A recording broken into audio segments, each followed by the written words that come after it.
आज मेरठ की क्रांति भूमि, वीरों की धरती, किसानों की धरती, चौधरी चरण सिंह जी की कर्मभूमि पे आयोजित चौधरी चरण सिंह गौरव समारोह में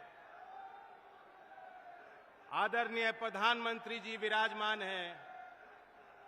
हमारे पड़ोसी राज्य के मुख्यमंत्री नायब सैनी जी, हमारे उत्तर प्रदेश में विकास को गति देने वाले मुख्यमंत्री आदरणीय योगी आदित्यनाथ जी, सभी वरिष्ठ भारतीय जनता पार्टी के और एनडीए के दल के नेतागण, मंत्रीगण, जनप्रतिनिधि, कार्यकर्ता और सामने बैठे इस जनसमूह को मेरी राम राम। आपने देखा होगा कल एक भव्य समारोह में राष्ट्रपति भवन में महामहिम राष्ट्रपति जी से मैंने भारत रत्न का वो चिन्ह स्वीकार किया और मैं सोच रहा था वह चिन्ह मेरे हाथों में गया, वो प्रतीक, वह सम्मान, लेकिन वह असली गाड़ी कमाई देश के किसानों की है, कमेरों की है, उस नौजवान की है जो अपना सब कुछ दांव पर लगाकर भारत की सेनाओं में सेवा करता है, उस सामाजिक कार्यकर्ता की है जो देश में सबसे गरीब और वंचित वर्ग के उत्थान के लिए मेहनत करता है, हर एक उस नौजवान की है जो एक सपना देखता है अपने समाज को, समाज के और परिवार के लिए बेहतर रास्ते खोलने के, उसके लिए संघर्ष करता है। आपको और हमें आज देश जिस पड़ाव पे है सोचना होगा, और खास तौर से मेरठ वासियों को।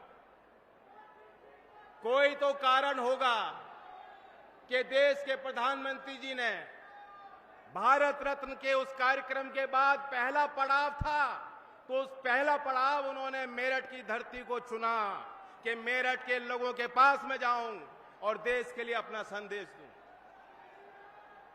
मैं आपको जानकारी भी देना चाहता हूं, कल जब वो समारोह समाप्त हुआ तो अल्प समय व्यक्तिगत मेरी भेंट प्रधानमंत्री जी से हुई और उस कम समय में भी किसानों के प्रति उनकी चिंताएं उन्होंने जाहिर की। उन्होंने मुझे बताया कि किस तरीके से चौधरी चरण सिंह जी को वो मानते हैं, और मैं समझता हूं कि इसलिए भी हमें खुश होना चाहिए कि मेरठ चौधरी साहब की कर्मभूमि है। हम और आप इस बात को जानते हैं कि अगर प्रधानमंत्री नरेंद्र मोदी जी नहीं होते तो भारत रत्न का सम्मान धरती पुत्र चौधरी साहब को मिलने वाला नहीं था। ये निर्णय, ये साहसी फैसला, ऐतिहासिक निर्णय आपके सम्मान को आगे बढ़ाने के लिए प्रधानमंत्री जी ने इसलिए भी लिया, वो भी जानते हैं चौधरी साहब का कितना बड़ा योगदान राष्ट्र निर्माण में रहा। वो ये भी जानते हैं कि चौधरी चरण सिंह जी गुजरात को अपने आध्यात्मिक और राजनीतिक जीवन शैली की पीठ मानते थे। जो भी समाज सुधार का काम चौधरी चरण सिंह जी चाहते थे करना, वह उन्होंने दयानंद सरस्वती जी से सीखा और उससे उनसे प्रेरणा ली। हीरो वर्शिप एक मॉडर्न टर्म है। यहां भी मैं बैठा बैठा देख रहा था, प्रधानमंत्री जी का नाम सारे लोग बार बार, एक गूंज उठ रही थी, उनका नाम बार बार नौजवान ले रहे थे कि नहीं ले रहे थे? फिर सुनाओ, ले रहे थे कि नहीं ले रहे थे? ये भी एक गहरे विश्वास का प्रतीक है, इसे हीरो वर्शिप भी कह सकते। इस हीरो वर्शिप से चौधरी चरण सिंह जी भी अछूते नहीं थे। एक ऐसे नेता थे जिनको चौधरी चरण सिंह जी अगर आदर्श मानते थे, वो थे सरदार वल्लभ भाई पटेल। और इसलिए इस नाते को प्रधानमंत्री जी अच्छी तरह भली भांति समझते हैं और उनकी मंशा है। उन्होंने अपनी इच्छा शक्ति को जाहिर किया कि चौधरी चरण सिंह जी की वास्तव में जो विचारधारा, जो वास्तव में उनकी विरासत जिसको आप सब लोग संभाल रहे हो, उसे और आगे बढ़ाना है। चौधरी चरण सिंह जी 2-3 विषयों को लेकर बेहद गंभीर होते थे। बहुत कम समय में मैं उल्लेख करना चाहूंगा। नंबर 1 क्या था? करप्शन, भ्रष्टाचार। जिस तरह तालाब में अगर एक कमल का फूल कहीं खिलता है, दूर से दिखाई देता है, दूर से उसका सौंदर्य एक कमल के फूल का दिखाई देगा कि नहीं देगा आपको? एक तालाब में एक फूल अगर खिल रहा हो। चौधरी साहब यही मानते थे कि जो नेता होता है, जो बड़े पद पे बैठा है, बड़े पदभार को संभाल रहा है, उसकी नैतिक जिम्मेदारी होती है। भ्रष्टाचार ऊपर से लेकर नीचे तक जाता है। अधिकारी भ्रष्ट हो सकते हैं, कर्मचारी भ्रष्ट हो सकते हैं, लेकिन जिस दिन सर्वोच्च पद पे बैठा व्यक्ति भ्रष्ट हो जाएगा तो कोई उपाय नहीं। एक किस्सा मैं चौधरी साहब का बताना चाहता हूं। हमीरपुर जिले का 13 मार्च 1962 की तारीख, चौधरी चरण सिंह जी गृह मंत्री थे। वहां सर्किट हाउस पे रुके हुए थे।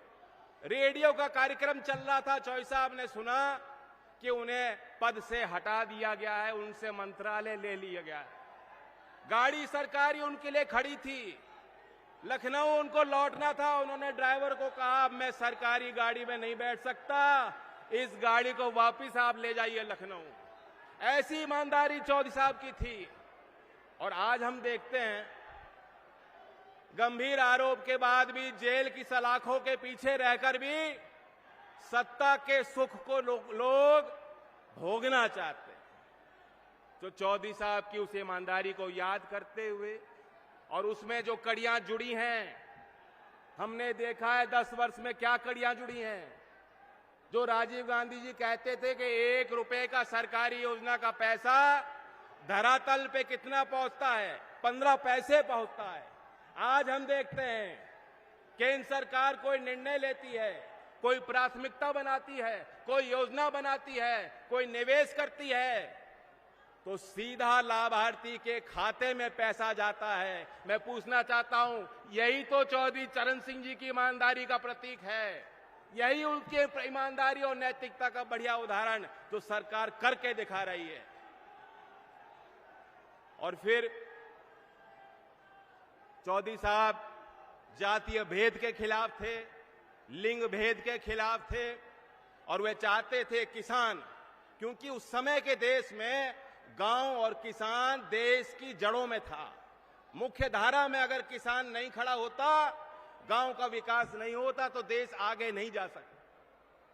उसी उद्देश्य के साथ एनडीए को ताकत देने के लिए हम उम्मीद करते हैं कि मेरठ अपनी बड़ी भूमिका को अदा करेगा। 2014 में भी प्रधानमंत्री जी ने चुनावी अभियान की शुरुआत मेरठ की इस धरती से की थी, और आज हम सब लोग मिलकर बहुत उम्मीद के साथ आए। मेरठ अकेला जिला ही नहीं, कई क्षेत्रों को प्रभावित करता है। लोकदल वाले लोग जानते हैं कि चौधरी चरण सिंह जी आपसे चंदा लेते थे मेरठ के लोगों से और ओडिशा तक चुनाव लड़ते थे। तो जहां मेरठ तय करेगा, तो जो नारा दिया है उत्तर प्रदेश की 80 सीट और देश के अगले चुनाव में 400 पार का नारा पूरा हो जाएगा।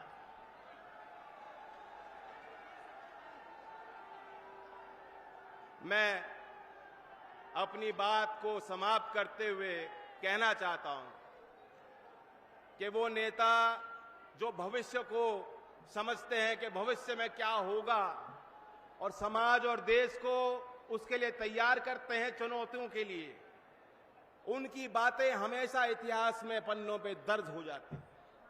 आने वाले समय में जब अवलोकन होगा इस दौर का, जो तीसरा बड़ा मैंडेट देश की जनता मोदी जी को और एनडीए को देने वाली है, तो कहा जाएगा, क्या जानो तुम अपने दौर से कितना लड़ा हूं मैं, समय की भीति पर काल का एक पत्थर सा जड़ा हूं मैं। धन्यवाद।